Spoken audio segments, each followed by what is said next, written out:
예수님께서 죽은 나사로를 살리시고 그 다음에 그의 여동생 마리아의 기름 부음, 향유 부음을 받으시고 그 향유 부음이 참 중요한 거라고, 그것은 나의 장사, 나의 죽음, 아무도 잘 모르는데, 이 모든 사람들이 모르고 있는데 그게 바로 나의 십자가, 그리고 그 이후에 있을 부활, 승천, 재림, 성령 강림, 그리고 그 이후에 교회가 퍼져나가는 놀라운 것의 시작이라고 예수님께서 그렇게 말씀하셨어요.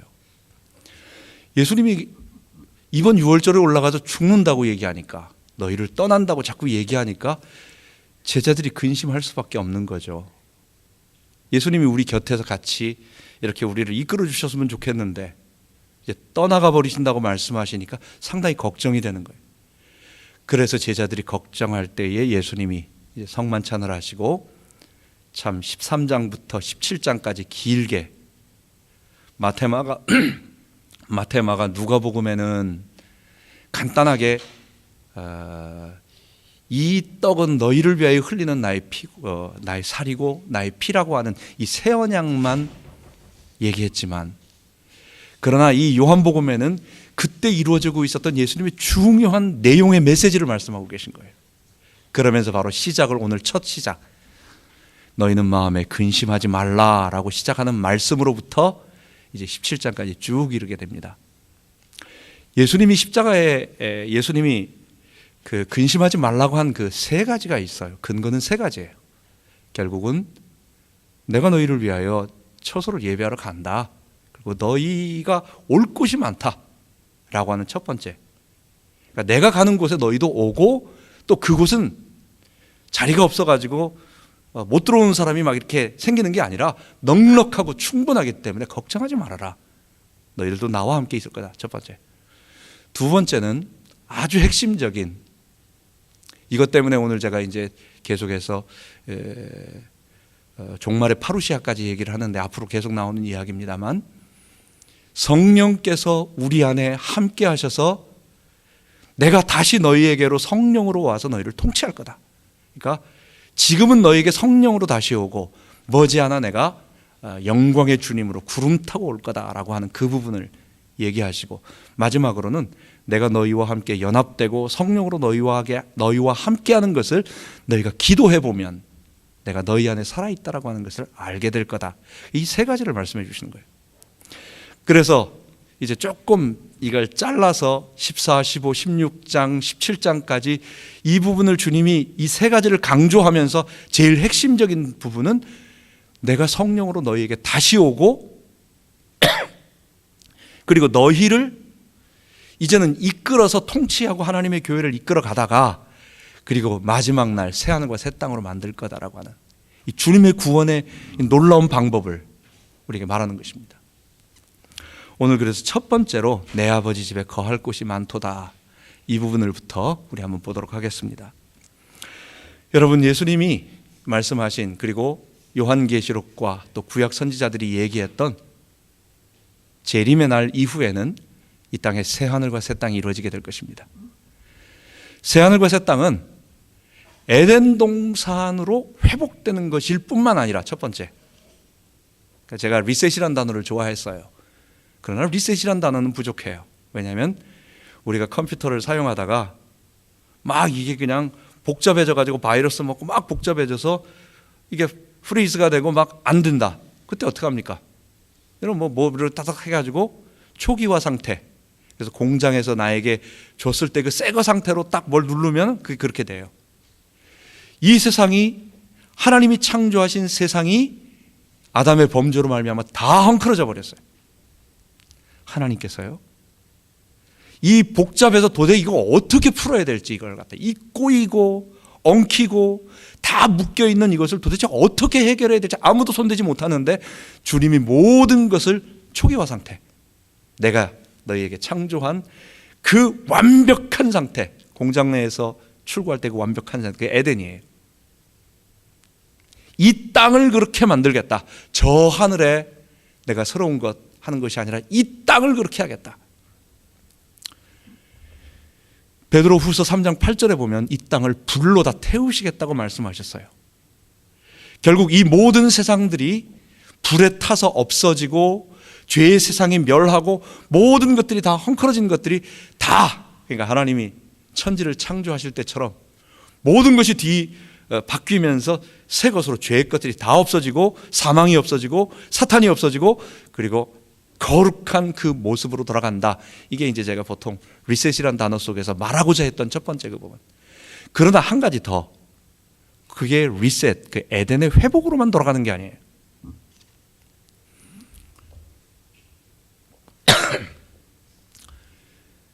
아담이 범죄하지 않고 자녀를 낳아서 이 땅에 살았을 때 수많은 사람들이 앞으로 태어나서 있어야 할 아름다운 하나님의 거룩한 이 땅의 문화, 하나님의 나라가 있었겠죠. 왜냐? 하나님은 사람을 창조하시고 생육하고 번성하고 땅에 충만하라, 그리고 정복하고 다스리라. 그래서 많은 사람들이 이 세상을 하나님의 거룩한 문화로 뭔가를 만들어내서 아름다운 하나님의 나라로 만들었을 거예요. 그런데 하나님은 지금 그 에덴 창조, 아담 창조 이후부터 쭉 있어서 오늘까지 뭐 한 10,000년 정도, 뭐 6,000년은 너무 짧은 것 같고 한 10,000년 그 이내에 있었던 인류 역사 속에 이루어 놔야 할 그 거룩한 나라를 하나님이 다 만들어 주신다는 거예요. 새 하늘과 새 땅으로 만들어 주신다는 거예요. 그리고 수많은 우리 성도들, 여기서 그리스도의 피로 구속된 사람들을 지금 다 모아가지고 그 사람들이 동시에 다 들어갑니다. 주의 재림과 그리고 하나님의 심판날에 우리가 다 변화돼서 그 천국에 수많은 사람들, 몇 명 정도 될까요? 뭐 많겠죠? 수천만 천군 천사와 함께 수많은 성도들이 다 동시에 들어가서 그 다음부터 뭔가 일을 하는 게 아니에요. 주님이 마련하신 그곳에 우리가 들어가서 하나님이 우리를 위하여 예비하신 그것을 찬양하고 경배하고 높이는 것입니다. 지난 시간에 말씀드린 것처럼 천국에 가면 우리의 지성이 필요 없을 거예요. 그 바보가 된다는 얘기가 아니라 이 땅에서 박사님이 있고 이 땅에서 우리 할머니들처럼 초등학교 못 나온 무학의 그런 분들도 있었을 것입니다. 성도가 되면 저 천국에는 박사님의 지식을 가지고 쓸 게 있느냐? 없어요. 뭘 쓰겠습니까? 거기서 무슨 천문학이 필요하겠습니까? 병원이 필요하겠습니까? 자동차가 필요하겠습니까? 거기에 무슨 뭐 법률이 필요하겠습니까? 아무것도 필요 없어요. 병원도 필요 없어요. 하나님께서 우리 사람의 지식과 능력이 필요한 게 하나도 없어요. 이미 다 만들어 놓으셨어요.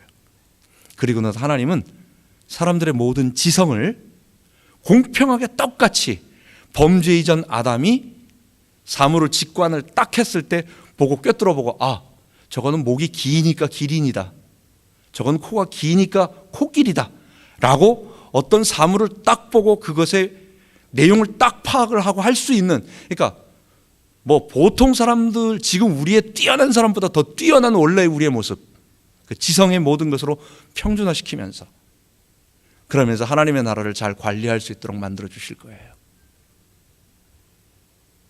그 천국에 들어가면 뭐만 필요할까요? 거기에는 겸손한 성품이 필요한 것입니다. 우리의 지성이 필요한 게 아니고, 거기에서는 우리의 능력과 리더십이 필요한 게 아니고, 내가 시키지 않아도 뭔가를 갖다 딱딱딱딱 다 처리할 수 있는 나의 스마트한 뭐 미래를 보고 내가 알아서 다 처리하는 그런 게 필요한 게 아니라, 하나님이 직접 통치하세요. 내 눈앞에서 나에게 모든 것 하나하나 하나님의 뜻을 다 보여주시면 내가 할 수 있는 것은 그것에 순종하고 따라가는 것만 남아있어요. 그래서 최고의 지성을 가진 우리 인간들이 모두 다 통일된 최고의 지성을 가진 인간들이 모두 다 하나님께 순종하며 하나님이 만드신 아름다운 세상에서 그 에덴 동산과 그 에덴 동산이 완성된 그곳에서 살게 될 것입니다. 그래서 우리에게 주님께서 요구하시는 것은, 하나님께서 지금 우리를 만들어 가실 때 필요한 것은, 너 지식 부족하면 내가 나중에 다 줄 수 있어. 너 돈 없어? 내가 충분하게 줄 수 있어. 너 건강 없어? 천국 가면 다 회복돼. 너 아무것도 문제되지 않아. 너가 나에게 전적으로 순종하고, 너가 너의 주인됨을 드러내지 말고, 너가 하나님을 경외하고 이웃을 사랑할 수 있는 사람으로 미리 준비하고, 물론 부활하면 우리의 죄가 없어지기 때문에 그렇게 될 거예요. 그러나 그 천국을 이 땅에서 하나님의 성령을 모시고 미리 체험하라고, 그런 사람들을 이 땅에서 많이 훈련시키시고 준비시키시다가 천국 오면 야, 네가 많이 내가 한 그것들을 미리 많이 했구나. 그 사람에게 더 많은 걸 주시는 거예요. 많은 걸 표현하는 거, 많은 걸 맡기시고 너 여기서 이것 좀 관리해라. 우린 걸 다른 말로 상급이라고 말하는 것입니다. 그래서 우리는 두려워하지 말고 첫 번째, 우리 아버지 집에 궁극적으로 가야 할 그곳, 반드시 우리가 가게 될 것입니다. 우리가 새하늘과 새 땅이라고 하는 영의 세계가 아니라 하나님의 에덴을 완벽하게 회복하시고 그리고 그것을 최고로 완성하신 그 최고의 그 에덴 새하늘과 새 땅에 우리가 들어가서 하나님을 찬양하고 경배하게 될 것입니다. 거기에 남는 것은 오늘 우리가 주님을 닮아가며 더욱 주님을 섬겨가는, 우리의 죄를 씻어 거룩한 백성으로 되어가는 그 모습만 주께서 맡으실 거예요. 천국에는 다른 일이 필요 없고 성가대만 필요하다. 어떤 분이 그런 얘기를 하죠. 하나님을 찬양하니까. 그거는 지휘자가 필요하다는 얘기가 아니고 사람들에게 최고의 지성과 함께 모든 것을 다 회복했기 때문에 지휘 안에도 전부 올 파트 다 화음 낼 수 있어요. 노래도 다 잘 부를 수 있어. 그건 배우지 않아도 다 되는 거예요. 그러니까 결국 제가 말씀드리고 싶은 것은 우리가 지금 여기서 주님을 더욱 닮아가며 섬겨나가는 그게 중요하다라고 하는 것. 새하늘과 새 땅에 들어가는 게 그걸 주님이 요구하신다는 것. 너희가 낮아져야 어린아이 같은 자, 섬기는 자가 더 높은 자라고 하는 말이 그냥 교훈이 아니라 그게 실제라고 하는 것, 우리가 이해해야 되겠습니다. 두 번째로 우리가 마음에 두려워하는 것이 미래의 새하늘과 새 땅은 반드시 우리에게 다가올 거고 성도는 모두 부활해서 그곳에 들어갈 건 분명한 거예요. 그런데 우리가 마음 한구석에 두려움이 약간 어떤 사람들에게 있어요. 그게 잘못된 종말론으로 인한 하나님 나라 구원, 그리고 그 구원에 들어가는 주님께서 우리에게 주신 십자가 복음이 뭔지를 오늘 우리가 어떻게 체험하는지를 모르면 이거 마지막에 어떤 분들이 얘기하는데 이 땅에 큰 환난, 더욱이 그걸 7년 동안 당한대. 엄청난 7년 동안 당하는 환난이라고 하는 말이 있어요. 우리 한국교회에서 많은 분들이 알고 있는 7년 대환란이라고 하는 그런 부분이 있고, 그런 동을 예수 잘 믿는 사람들은 먼저 부활해가지고 하늘나라에 올라가고 공중에서 어린 양의 혼인잔치에 다 참여하고, 그러지 못한 사람들은 이 땅에 남아가지고 7년 동안 고생하는 거야. 그리고 나서 주님이 이제 다시 한번 재림하는, 이렇게 종말을 이해하게 되면 내가 못 올라가면 어떡하지? 눈 떴는데 딴 사람들은 다 올라갔는데 나는 못 올라가면 어떡해요? 그걸 휴거라고 보통 많이 얘기를 하는데, 여러분 그것은 성경을 조금 이해를 잘못한, 그러니까 오늘 이따 좀 더 자세한 거는 우리가 계속해서 나가서 요한 1, 2, 3, 4와 요한계시록을 볼 때 좀 더 얘기하겠지만, 그런 종말론에 그 정도로 보지 말고 주님께서 우리 안에 성령으로 지금 계신 사람들은 모두 다 거룩한 모습으로 변화돼서 하나님 나라에 변화될 거예요. 그렇기 때문에 그런 부분들을 두려워하지 말라고 하는 거, 주의 재림을 절대로 두려워하지 말라는 거. 와서 우리를 혼내키기 위해서 지금 기다리고 있는 게 아니에요. 너희 어디 잘하나 보자 해가지고 몽둥이 깎아놓고 기다리고 있는 게 아니란 말이에요. 내가 가서 가만 안 둘 거야. 아주 벼르고 있어. 지금 그러고 주님께서 기다리고 그때만 짠하고 나타내려는 게 아니에요. 주님 우리를 구원하시기 위하여. 지금 성령으로 우리와 함께 하시면서 주의 백성들을 돌보고 계신데, 돌본 백성들이 잘 주님을 섬기며 따라가고 있으니까 이야 수고했다. 너 이제 내가 미래에 내가 이 땅에 임재해서 새하늘과 새 땅에서 줄 그 구원을 완전히 회복할 거야. 내가 이 땅에서 십자가와 부활을 통해서 이룬 그 그리스도의 구속을 내가 완성할 거야. 하나님께서 이 땅을 창조하시고 우리 사람들을 만드신 그 원래의 목적을 내가 완성할 거야. 내가 너에게 가장 좋은 하나님의 백성으로 만들 거야. 그래서 다 나 있는 곳에, 하나님 있는 곳에 성삼위 하나님 모시고 그분과 함께 살게 될 거야. 이걸 완성하기 위해서 오는 것입니다. 물론 그것을 기다리지 않는, 그것을 거부한 자들에게는 심판이 있겠지만 우리에게는 거룩한 하나님의 백성들에게는 절대로 그것이 심판이 아니고 우리를 상급 주시는 축복임을 알고 우리가 두려워하지 말아야 되겠습니다. 우리가 조금 어려운 것은 신앙생활이 이 주님이 마지막 때의 요한계시록에 보면 아마겟돈 전쟁, 또 곡과 마곡의 전쟁, 유브라데 강에 사람들이 모여서 전쟁을 벌이는 여러 가지의 전쟁들이 나오면서 사탄이 마지막에 사람들을 갖다가 이렇게 미혹해가지고 이렇게 할 거라는 그런 말이 있어요. 그래서 우리 마음속에, 심지어 우리 모든 보수주의, 복음주의 잘 믿는 우리 같은 교회들 속에서도 한국 교회는 특히 마음 한구석에 성도가 이 땅에 와서 큰 환난을 당하고 근데 그걸 잘 참아내면 어쨌든 간에 우리 주님 재림하시고 우리가 부활하기 전에는 하여간 우리는 한번 된통 혼난다, 이런 기본적인 생각이 약간 있어요. 그런데 주님이 말씀하신 것은 너희들의 육체적인 고통이 심할 거다라고 하는 그런 쪽을 말하는 게 아니에요. 그걸 말하기 위해서 제가 오늘 24장, 마태복음 24장을 얘기하는 것입니다. 많은 사람들이 24장을 그렇게 보기 때문에 제가 24장에 그 환난과 기근과 핍박과 막 여러 가지 것들이 있는데 그런 것이 가까운 종말을 말하고 미래의 종말에는 조금 더 다른 의미가 있다라고 하는 것을 얘기하기 위해서 여러분들에게 두려워하지 말라고, 오히려 우리에게 말하는 큰 환난이라고 하는 것은 그건 시험의 때라고 얘기하고 있어요. 교회가 7교회가 있었습니다. 그 중에서 3개 교회는 아주 부자 교회였어요. 에베소 교회, 소아시아의 수도 교회였어요. 거기는 최고 돈이 많았어요. 라오디게아 교회, 그 교회도 부자라고, 아주 자기가 부자라고, 나는 부유하다고, 너 눈에다 안약 발라가지고 너 벌거벗은 거 좀 보라고, 이런 식으로 부자 교회가 라오디게아 교회 그리고 사대 교회까지 다 그런 교회들은 그냥 정통 교회 안에 하나님의 말씀을 떠나서 이단이 아니지만은 그냥 교회 안에 있지만 냉랭하고 아무런 죽은 정통, 이런 그런 게 있어요. 2개 교회는 이렇게 믿는 건 믿음이 아니다, 뭐 다른 게 있을 거다 해가지고 딴 걸 잡았어.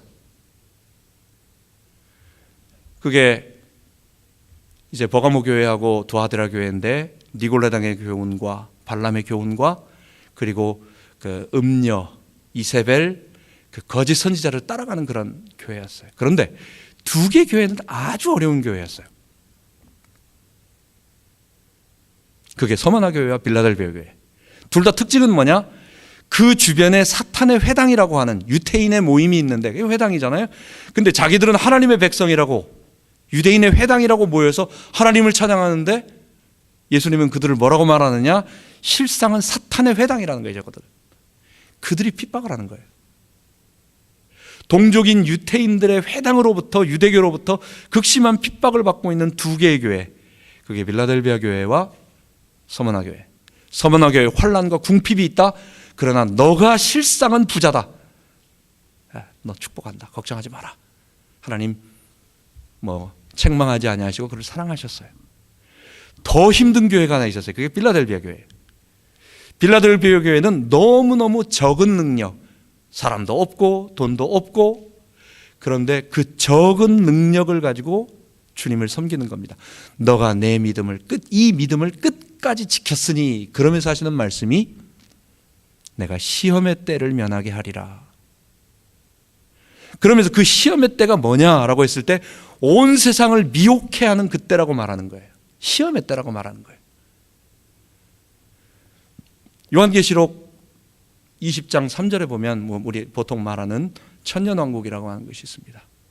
거기에 보면은 1000년 동안 주님께서 사탄을 딱 부적행에 가두어서 뭐라고 말씀하시느냐? 온 세상을 미혹하지 못하게 한다라는 거예요. 그러니까 사단이 무적행에 갇혀가지고 이 세상을 어떻게 속이지도 못하고 권세가 결박됐다라고 하는 거, 하나님 나라가 확장된다는 거, 그 권세가 땅의 권세가 결박되어서 제어되어서 주님의 이름 앞에 무릎 꿇고 예수 이름 부르고 나가면 그 권세가 꺾인다는 거, 그 존재는 아직 결박되지 않은 거, 존재는 묶이지 않고 그렇다는 거. 그럼 1000년 동안 사탄을 무저갱에 가뒀는데 그 이유가 뭐냐? 미혹지 못하도록. 자, 그럼 1000년 후에 잠시 동안 풀리리라는 말은 뭐예요? 풀려서 온 세상을 미혹해 한다는 거예요. 그렇기 때문에 주님 오시고 나면 주님 오시기 되는 말세가 돼서 마지막 주님이 재림하시기 직전에 성도들이 약간 고통은 있을 수 있어요. 세상에서 왕따를 당할 수 있고, 또는 저는 요즘이 말세지만 주님이 오시기 직전이 아닌가 많은 분들이 얘기하는 것처럼 저도 그렇게 생각을 합니다. 세상에 불법이 점점 성행하고, 그 다음에 사람들이 계속해서 이런 거짓 진리가 나오면서 교회를 탄압하고 핍박하는 쪽으로, 심지어 기독교조차, 이 미국에서조차도 기독교를 그렇게 하는 점점 그런 세대로 가고 있어요. 환란이 없다라는 얘기가 아니라 육체적인 핍박만 곧 그거 해서 두려워하지 말고 지금이 환란의 때라고 하는 거, 지금이 큰 환란의 때라고 하는 거. 근데 그 환란의 핵심은 뭐냐? 성도를 미혹해 함으로 이 구원의 진리를 점점 떠나서 주님이 우리를 통치하신다고 하는 이 사실을 잊어버리고, 우리가 자꾸만 엉뚱한 데 가가지고 엉뚱한 생각을 하고, 자꾸 너무 중요한 주님의 말씀보다는 자꾸만 곁눈질하면서 딴 데 보면서 한눈 팔게 만들면서 자꾸 이렇게 가게 만들고 있는 이 시대가, 주님이 그 천년왕국에 말한 마지막 그 곡과 마곡의 전쟁, 그 아마겟돈 전쟁에 온 세상을 갖다가 뒤흔드는 사탄의 미혹의 때라고 하는 거예요. 오늘 이것에 대한 내용을, 너희는 마음에 근심하지 말라고 한 말을 이제 요한복음 14장 계속 우리가 강해해 나가는 가운데 그 중에 한 파트를 마태복음 24장, 사실은 전체를 다 읽어야 하는데 그러지 너무 길어서 14절까지만 읽었습니다. 그걸 한번 보도록 하겠습니다.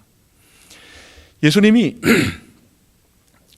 이제 향유 부음을 받으시고 성전에 올라가시고 여러 가지 일을 하신 다음에, 첫째 날 종려주일에 사람들로부터 성전을 정결케 하시고, 그 다음에 예화도 나누시고, 그 다음에 바리새인들과 논쟁도 하시고, 그러시면서 제자들하고 이야기하는 게 있어요.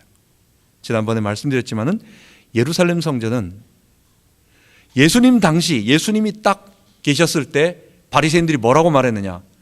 이 성전은 지금 46년째 된 성전이다. 짓고 있는 거예요. 46년 동안 만들고 있는 거예요. 그러니까 얼마나 성전 자체의 건물은 크진 않아요. 무슨 피라미드처럼 엄청난 그런 건 아니에요. 그런데 그 성전산, 모리아산 봉우리라고 하는 한 부분을 평평하게 축구장 25개를 만들었다고 생각을 해보세요. 그 얼마나 큰 평지를 만들었냐는 거예요. 그러기 위해서 성전산 주변 테두리를 갖다가, 옹벽을 갖다가 만들고, 그 옹벽에 기초를 쌓고 건물을 만들고 해가지고 돌로 다지고 구조물을 만들고 해서 쌓아 올린 것에 그걸 46년째 하고 있었어요. 예수님 오셨을 때 46년이고 앞으로 더 했어요. AD 63년까지 만들었어요. 예수님 한 30년쯤, 그리고 한 30년 더 한 거예요. 그러니 그 당시에 사람들, 제자들조차도 이야, 이렇게 크고 화려하고 또 멋있고, 그리고 예루살렘 성이 그 자체가 견고한 성이거든요. 이걸 누가 무너뜨리겠냐는 거예요. 돌덩어리인데, 완전 바위 돌덩어리인데. 그래서 제자들이 와서 예수님에게 이 성전 좀 보세요. 이렇게 화려하고 아름다운 곳에 이런 성전을 하나님이 지키시고, 그래서 우리가 성전을 섬기면, 성전에서 하나님께 예배드리면 하나님은 이스라엘을 멸망시키지 않을 겁니다. 성전을 자랑하니까 예수님은 바로 이 성전이 돌 위에 돌 하나도 남김없이 다 없어질 거다 얘기하는 것입니다. 제자들이 생각합니다. 어떻게 이 큰 성전이, 이렇게 견고하게 만든 이 요새 같은 성전이 무너지겠느냐? 하나님이 계신 성전, 만약에 이걸 누가 무너뜨리려고 한다면 하나님이 지키실 거니까 절대로 무너지지 않는다. 그런데도 예수님이 이 성전을 무너뜨린다고 말하면 이게 바로 진짜 세계가 종말은, 예수님이 계속 말씀하고 계신 진짜 세계 종말, 또 주님이 재림하시는, 혹시 가신다고 하니까 주님이 재림하시는 그날이 아니겠느냐. 그래서 마태복음에는 주의 종말, 예수님이 재림하시는 그 세계적인 마지막 종말과 그리고 성전 파괴되어지는 그것, 예루살렘 멸망을 같은 것으로 보고 제자들이 물어보는 거예요. 그러나 원래 말하고자 하는 것은 마가복음, 누가복음에 보면 이 성전이 언제 무너지고 이 성전이 무너질 때 어떤 징조가 있겠습니까? 그걸 물어보는 거예요. 그래서 예수님은 가깝게는 예루살렘 성전 한 30년 후에, 한 40년 후에 이 성전이 무너질 거다라고 하는, 근데 성전만 무너지나요? 예루살렘이 아주 피비린내가 나는 겁니다. 거기에 10만 명 이상 되는 사람이 완전히 도륙이 되는 거예요. 그 안에서는 온갖 아비규환이 다 일어납니다.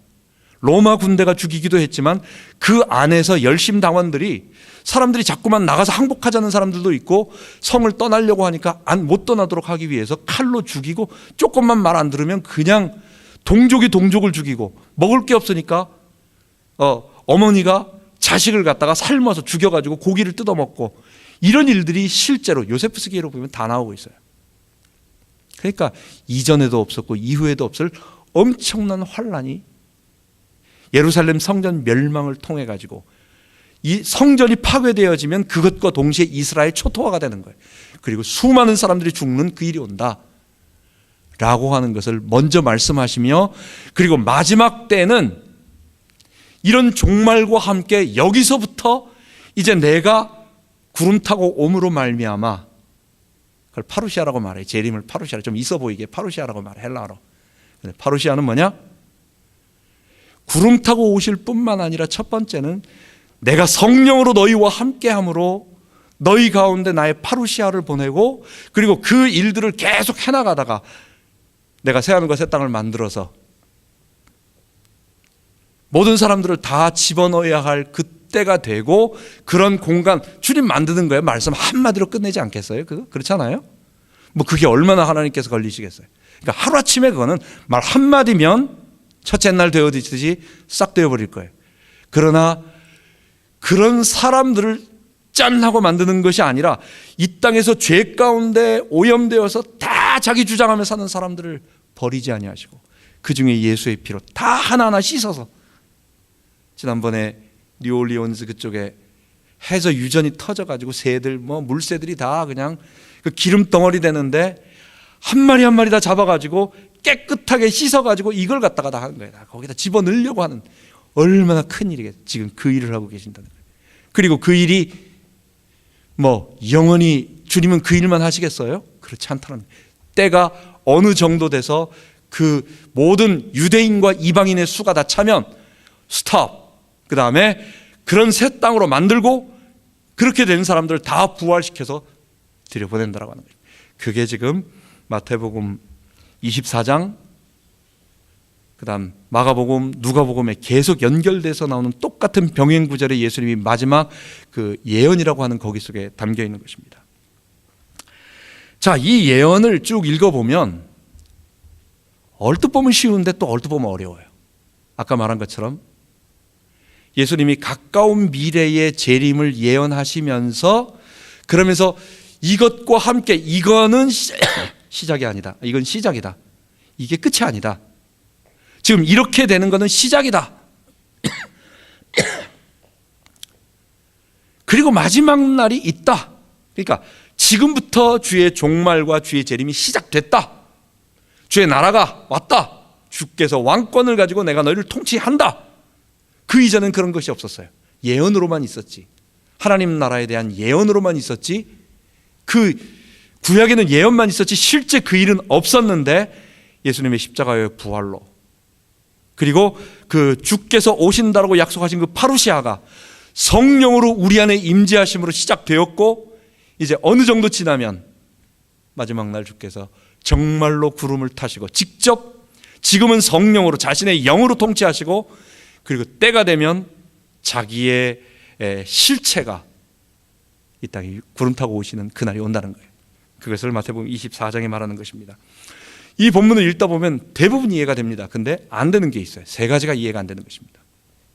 그게 오늘 첫 번째 읽은 마태복음 24장 14절. 두 번째가 뭐냐면 인자가 구름 타고 영광 가운데 오는 것을 보리라. 세 번째가 뭐냐면 이 세대가 지나가기 전에 이 말이 다 이루어지리라. 이 세 가지예요. 이 세 가지가 성경에 끼어 있기 때문에, 그 말씀 속에 끼어 있기 때문에 그 마태복음 24장에 예수님께서 말씀하시는 그 부분이 이게 먼 미래에 구름 타고 진짜 주님이 마지막 세계 종말을 말하는 것인가, 아니면 그 가까운 미래를 말하는 것인가, 이게 약간 섞여 있는 것처럼 돼가지고 이게 조금 어려운 부분이 있어요. 그러니까 요 부분을 자세히 보면 이거는 어째 진짜 구름 타고 오시니까 모든 사람이 다 보는 거니까 재림이 뭐 이건 누가 봐도 이건 주님이 다 보게 오는 마지막 진짜 그 감람산에서 말씀하신 것처럼 구름 타고 정말 그 오는 세계 마지막 종말이니까 그때 큰 환란이 있구나, 엄청난 환란이 있구나, 그러니까 이거 나 통과해야 되는데 그때 없었으면 좋겠는데 하여간 좀 무섭기도 하고 뭐 이런 생각을 하게 되는 거예요. 간단하게 여러분, 예수님께서 그날과 그때는 모른다, 아버지만 아신다, 그 윗부분을 AD 70년에 있을 가까운 재림, 그러니까 가까운 종말, 그러니까 예루살렘 파괴를 생각하시면 돼요. 일단은 그렇게 보는 것입니다. 그것이 우리 개혁신학에 우리가 보는 것입니다. 다시 말한다면 처처에 환란이 있고 기근이 있고 전쟁의 소문이 있고 그리고 사람들이 너희를 잡아다가 핍박 가운데 던지고, 이 모든 것들이 예수님의 말씀이 점점 퍼져서 예루살렘으로 통해서 복음이 증거되다가 예루살렘이 완전히 파괴되어지고 성전이 파괴되어질 때 그런 일이 있다라는 거예요. 그때 두 사람이 함께 맷돌 가다가 하나는 하고, 또 옥상에 있는 사람은 급하니까 집에 내려가가지고 뭘 가지려고 들어가지 말고 바로 도망가고 이런 모든 것들, 이게 다 실제 예루살렘이 멸망하는 그 AD 70년의 성전 파괴의 예언과 연관되는 것입니다. 그럼 우리를 조금 어렵게 만드는 아까 말한 마태복음 24장 14절에 이 복음이 땅끝까지 증거되어야, 온 세상에 증거되어야 끝이 오리란 말씀, 당연히 우리는 복음이 지금 이슬람권부터 러시아까지, 이것도 맞는 말이에요. 그러나 거기서 1차적으로 주님이 하시고자 하시는 말씀에, 거기서 말하는 온 세상이라고 하는 것은 로마 제국을 말하는 것입니다. 가이사 아우구스토가 온 천하로 호적하라고 불렀어요. 거기에 온 천하는 그 중국이나 저쪽 러시아를 말하는 게 아니라 그 로마 제국을 말하는 거예요. 누가복음 오순절날 예루살렘에 천하 각국에서 왔어요. 어디서 온 겁니까? 그게 저 중국에서 사신이 온 게 아니에요.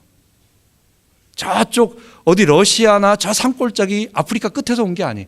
로마 제국에 흩어져 있었던 유대인들이 천하 각국에서 다 몰려온 거예요. 그렇기 때문에 1차적으로 복음이 온 세상에 증거되어야 한다는 말을, 그리고 그제야 끝이 온다라는 말은 로마 제국의 복음이 다 퍼져나가고, 그리고 그때 이스라엘의 멸망, 그리고 성전 파괴가 이루어진다, 그 가까운 종말이라고 하는 걸 알아야 돼요. 내셔널 지오그래피에서 옛날 자료인데 제가 이렇게 하다 보니까 2011년도 자료를 뽑았어요. 하루 동안 전 세계에서 몇 명이 태어나느냐, 38만 몇천 명이에요. 그러니까 39만 명이 하루에 태어납니다. 39만 명이. 여러분, 불신자가 하루에 39만 명씩 생겨나고 있어요. 온 세상에 복음이 증거되려면 이거 언제 가능합니까? 오늘 복음 전 세계 싹 전했어요? 내일 되면 39만 명이 또 생겨나, 불신자가. 그러니까 가만 생각하면 솔직하게 우리가 이걸 문자 그대로 믿었을 때, 야, 주님 언제 오시겠는가? 이거 주님 안 온다는 말 아니야, 이거? 솔직하게 보면 우리 현천년, 실현된 천년왕국 무천년주의자들, 우리 개혁주의자들은 주님이 오시긴 오실 텐데 이거 어느 세월에 오겠어라고 하는 마음 한 구석에, 왜? 이 마태복음 24장 14절 때문에 온 세계상에까지 복음이 증거되어야 되는데 생각을 솔직하게 생각해 보면 그게 좀 어려운 거예요. 여러분, 다시 말씀드립니다. 가깝게 보자는 거예요. 미래에도 적용할 수 있지만 가깝게 보자는 거예요. 1차적으로 첫 번째 난제, 그거는 로마 제국에 복음이 다 퍼져나가고, 그리고 그 복음이 퍼져나갔을 때 그때의 예루살렘 파괴, 성전 파괴, 이 주님이 말한 성전이 파괴되고 예루살렘이 멸망되고 너무너무 무시무시한 그 예루살렘의 피해 사륙이 일어날 거다라고 하는 것이죠. 첫 번째. 두 번째, 뭐 하늘의 징조가 보이고 이런 것들은 다 구약에 주님이 재림하실 때 온다라고 하는 예언적인 묵시적인 용어예요. 그래서 또 실제 요세푸스의 기록에 보면 아주 놀라운 천지 현상이, 놀라운 아주 그 현상이 그 예루살렘이 멸망할 때 막 일어나고 있었어요. 뭐 심지어는 하늘에서 소리가 들렸다는 어떤 소리가 있었고, 뭐 천군이 막 다투었다는 소리도 있고, 예물로 가지고 온 황소가 갑자기 거기서 새끼를 낳아버리고, 암소가 새끼를 낳아버리고, 막 여러 가지 이상한 일들이 막 계속 그 당시에는 벌어지고 있었어요. 근데 중요한 것은 그때 모든 사람들이 인자가 구름을 타고 내려온다는 거예요. 여러분, 인자가 구름 타고 온다, 그 모든 사람이 본다라는 거예요.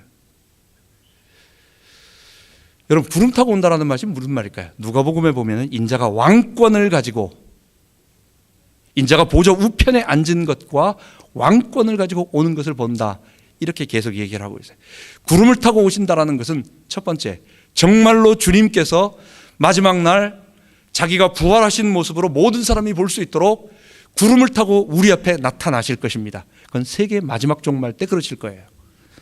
그런데 그 구름 타고 오신다는 것의 원래적인 의미는 그건 다니엘서 7장에 있는 말하고 연관이 있는 거예요.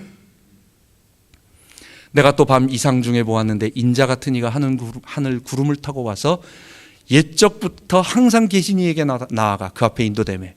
그러니까 인자 같은 이는 뭐 누가 봐도 저분은 예수님이다 이거예요. 예수님이 자꾸 자기를 인자라고 말한 거는 나 사람의 아들이다 그 말보다도 그 다니엘서 7장이에요. 그런데 하나님 앞에, 그 보호자 앞에 나아가서 했는데 하나님이 그에게 뭘 주시냐? 그에게 권세와 영광과 나라를 주고 모든 백성과 나라들과 각 방언하는 자로 그를 섬기게 하였으니. 그러니까 인자 같은 이가 온 우주 만물, 이 세상을 다스릴 수 있는 통치권을 하나님께로부터 받는다는 거예요. 구름 타고 온다라는 말은 인자 같은 이가 하늘 구름을 타고 와서 옛적부터 항상 계신 그 하나님께로 나아가면 하나님이 그에게 권세, 영광, 나라, 백성, 방언 모든 자들로부터 섬김을 받는 하나님 나라를 주시고 그걸 통치할 수 있겠다. 이게 첫 번째예요. 예수님께서 마지막 가이사랴 빌립보, 이제 십자가 바로 앞두시고 이제 좀 있으면 예루살렘 올라가시는데 가이사랴 빌립보에서 제자들에게 인자가 구름 타고 오는 것을 너희가 볼 자가 있다, 영광 가운데 오는 것을 볼 자가 있다 말씀하셨어요. 두 번째, 예수님이 마지막 십자가에 달리기 직전 잡혀가지고 겟세마네에서 잡혀서 가야바 법정에 갑니다. 온 공회, 사내들인 공회가 다 모여가지고 예수님이 신문합니다. 너가 그리스도냐? 너가 하나님의 아들이냐? 내가 그러라. 그러면서 뭐라고 말씀하시느냐? 너희가 인자가 하늘 왕권을 가지고 보좌에 앉은 것을 보게 되리라 말씀하십니다. 여러분, 그걸 본 사람이 있나요? 잘 생각해 보세요. 다시 한번 마지막 오늘 또 한 가지 중요한 구절, 이 모든 것이 이 세대가 지나가기 전에 다 이루리라. 이 세대라는 것은 아무리 생각해도 그 시대 사람들을 얘기하는 거예요. 그 예수님을 찔렀던 자들, 또 예수님을 이렇게 핍박했던, 신문했던 모든 사람들을 얘기하는, 그 사람들을 얘기하는 거예요. 그게 2000년 후에 우리를 얘기하는 것이 아니라 예수님 당시에 예수님을 직접 봤던, 십자가에 못 박히는 것들을 봤던 사람, 그 사람들을 얘기하는 거예요. 근데 그 사람들이 봤어요? 이 모든 일이 끝나기 전에 다 이루어지리라는 말은, 여러분 다시 한번 집중해야 됩니다. 그것은 너무도 명백한 말이에요. 예수님이 거짓말했을 리가 없잖아요. 봤다고 하잖아요. 본다고 하잖아요. 인자가 영광을 가지고 구름 타고 오는 것을 본다고 하잖아요. 뭘 얘기하는 겁니까? 그게 예수님께서 제자들에게 지금 우리가 계속 해나가고 있는 요한복음의 14장부터 나오는 성령으로 내가 너희와 함께함으로, 내가 너희를 성령으로 직접 통치하는 것을, 그리고 내가 너희들 가운데 왕으로, 그리고 이전에 너희들을 핍박했던, 나를 핍박했던 자가 내가 하늘 보좌에 앉아서 지금 이 세상을 통치하는 왕이라고 하는 것을 너희들이 다 알게 될 거라고 하는 거. 그래서 구름 타고 온다는 말의 1차적인 의미는 성령으로 우리 가운데 오셔서 우리를 다스려 주시겠다고 하는 그것이고, 두 번째, 그러고 하나님께서 자기 백성들을 쭉 이끌어 가시다가 마지막 날 정말 이제 하나님 나라가 다 이루어졌을 때, 다시 말하지만 천국은 지금 우리가 죽으면 어떻게 됩니까? 우리 육체는 바디는 땅에 묻혀 썩습니다. 해체가 됩니다. 그런데 우리 영혼은 하나님 앞으로 가죠. 우리의 영혼은 만져지는 게 아니에요. 우리의 영혼은 예수님을 보고 뭐라고 말하냐? 예수님이 저건 영이다라고 막 놀래니까 예수님이 하신 말씀이 영은 살과 뼈가 없으되 나는 있느니라. 부활한 모습은, 예수님이 부활하신 모습은 영으로 있는 게 아니라 거룩한 완전한, 죄가 없고 영원히 살고 그러나 바디가 있는 거예요. 그게 이 땅에, 하나님이 창조하신 이 땅에 다시 회복되어지면서, 그렇다고 한다면 무제한으로 무한대로 영처럼 요만한 공간 안에 영이 얼마나 들어갈 수 있겠어요? 무한대 들어간다고 해도 할 수 있잖아요, 영이라면. 그러나 바디를 가진 사람은 그렇게 못하는 거예요. 부활한 모습을 가진 사람은 그렇게 못하는 거예요. 그렇기 때문에 새하늘과 새 땅에는 주님이 이제 커트라인, 이제 됐다, 이 정도 수면 됐다라고 하는 그 마지막 라인이 있다라는 거예요. 주께서 우리를 부르시고 우리를 창조하셔서 이제 우리를 위하여 영원한 집을 예비하시고 우리를 부르실 그날이 있어요. 그때가 뭐 많이 남았겠지 뭐 생각하고 이러지 말고 정말 이제는 가까이 왔구나라고 하는 부분. 그러시면서 그 하나님의 나라는 어디서부터 시작됐느냐? 인자가 구름 타고 오리라, 그리고 이 모든 것을 이 세대 사람들이 다 보리라. 예수님께서 성령으로, 오순절 성령 강림하심으로 말미암아 사람들은 제자들의 능력이 아닌, 제자들에게 예수님이 그 말씀하셨던 보혜사 성령이 정말 그들 속에 들어오므로 저게 예수님의 능력이었다고, 저게 성령의 능력이었다고, 저게 다시 말한다면 하나님 보좌 우편에서 직접 주님이 성령으로 통치하시는 그 하나님의 나라가 이루어지기 시작했다라고 하는 거, 그걸 알게 된 거예요. 그리고 그 증거는 스가랴서 12장 10절에 말하는 것처럼 내가 은총과 다윗의 집과 예루살렘 거민에게 은총과 간구하는 심령을 부어주리니, 그래서 통곡하는 회개 운동이 일어나는 거예요. 회개 운동이 일어나고 형제들아 우리가 어찌할꼬 할 때에 주께서 회개하고 주의 이름으로 예수 이름을 믿고 회개하고 죄사함을 얻고 그리고 세례를 받고 내가 옛사람은 죽고 주님의 영이 나와 함께 하시겠습니다. 나 새 사람 되겠습니다. 주의 성령님 나를 통치해 주세요. 믿음으로 고백하는 표시로 세례를 받고 그리고 나서 그들에게 어떤 일이 벌어져요? 거룩한 하나님의 나라들이 계속해서 점점 막지 못하게 일어나는 거예요. 여러분, 이 일이 지금 우리에게도 이루어지고 있습니다. 작지만 우리가 이것을 회복해야 돼요. 주님이 오신다는 말은 먼 미래에 2000년 지났는데도 안 오시잖아요 지금. 그러니까 솔직하게 오시겠지만 그 언제 오시겠어 라고 나하고는 상관없는 거라고 생각하지 말고 도적같이 롯의 때처럼 소돔처럼 예수님이 도둑놈처럼 살금살금 온다는 얘기가 아니라 긴장 다 풀어버리고 안 온다. 솔직히 온다고는 돼 있지만 2000년 지났는데 안 했는데도 안 온다. 말로는 그렇게 말 안 하잖아요. 그러나 마음으로는 그렇게 믿고 살아가고 있어요. 안 온다. 그러니까 내일에 대해서 그냥 긴장하지 않고 주님 말씀과 이 성령으로 나와 함께 하시는 거기에 긴장하지 않고 그걸 붙잡지 않고 그냥 또 내일 또 오겠지 이렇게 편안하게 살아가잖아요. 그게 아니라는 거. 주님 내일 바로 오실 수 있다는 거. 정말 구름 타고 오신다는 거. 근데 그 시작은 주님이 성령으로 우리 가운데 오셨다는 거. 거기부터 하나님 나라가 시작되고, 그래서 주님이 성전 파괴하는 것은 오순절 성령 강림과 그리고 성전 파괴는 너무 중요한 거예요. 이제는 건물 성전이 아니라 내가 하나님의 성령을 사로잡힌 하나님의 거룩한 백성들의 성령의 공동체 하나님 나라를 이제부터 만들겠다라는 하나님의 선언이에요. 우리가 이것을 잊지 말고 정말 그러니까 나 이제 환란 있으면 어떡하지라고 하는 거기에 두려움 갖지 말고 성령님이 지금 내 안에 오셔서 나를 통치하시는 그 십자가 부활에 동참하자고 하는 그 부분을 알고 그리고 새하늘과 새 땅에 들어갈 것을 기뻐하며 준비한 우리들이 되기 바랍니다. 마지막으로 정리한다면 파루시아, 마지막 날로 오는 것도 파루시아지만 더 한 가지 더, 성령으로 지금 우리 가운데 오신 임재하시는 성령의 내주도 파루시아예요. 지금 성령으로 내 안에 임재하시는 것을 잊지 말아야 되겠습니다. 그리스도께서 지금 성령으로 통치하십니다.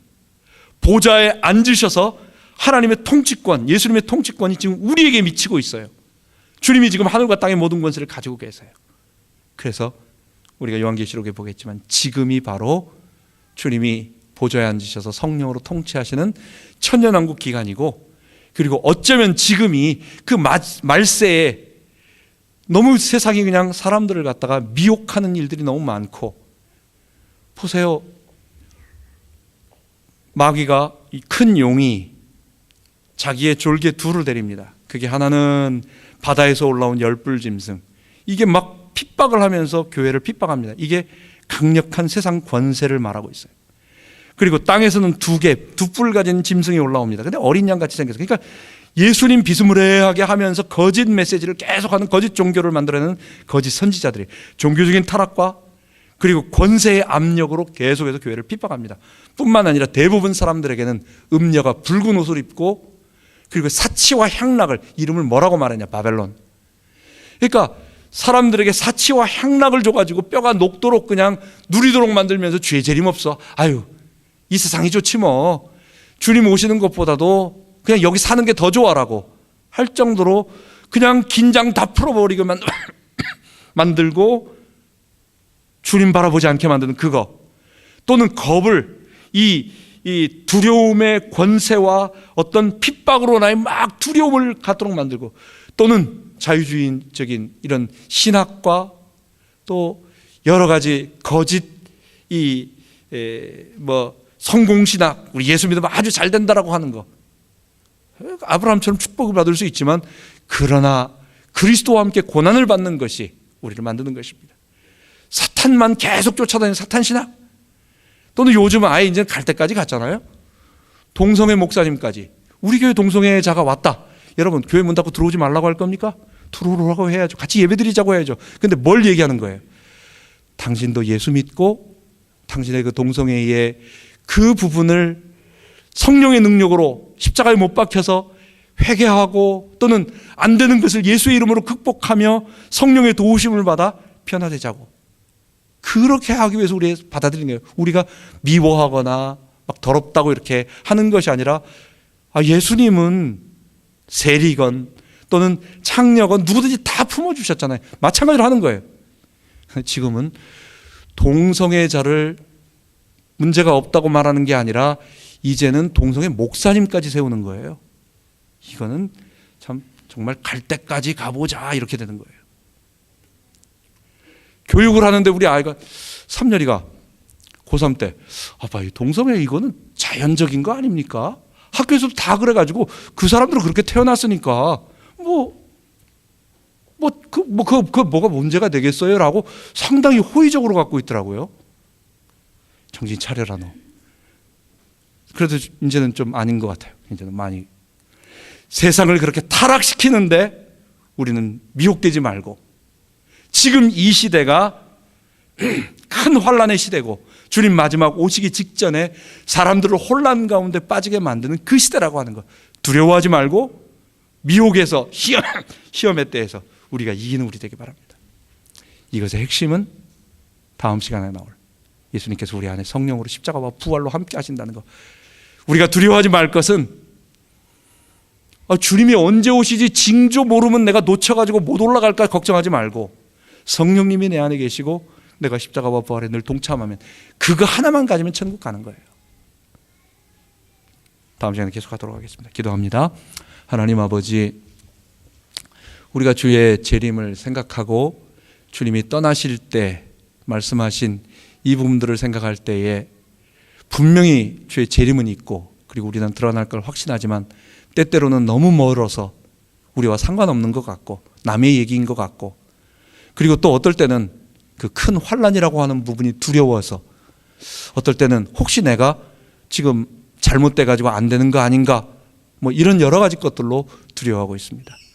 주의 말씀을 정확하게 알고 오늘 성령으로 우리와 함께 하시는 주님의 파루시아를 먼저 체험하고 그리고 마지막 날 주님께서 구름 타고 정말로 자기의 부활하신 모습으로 우리 가운데 나타나실 때에 우리가 아멘하며 감사하며 주님을 맞이할 수 있는 거룩한 하나님 백성 되게 하여 주옵소서. 우리 주 예수 그리스도 이름으로 기도하옵나이다. 아멘.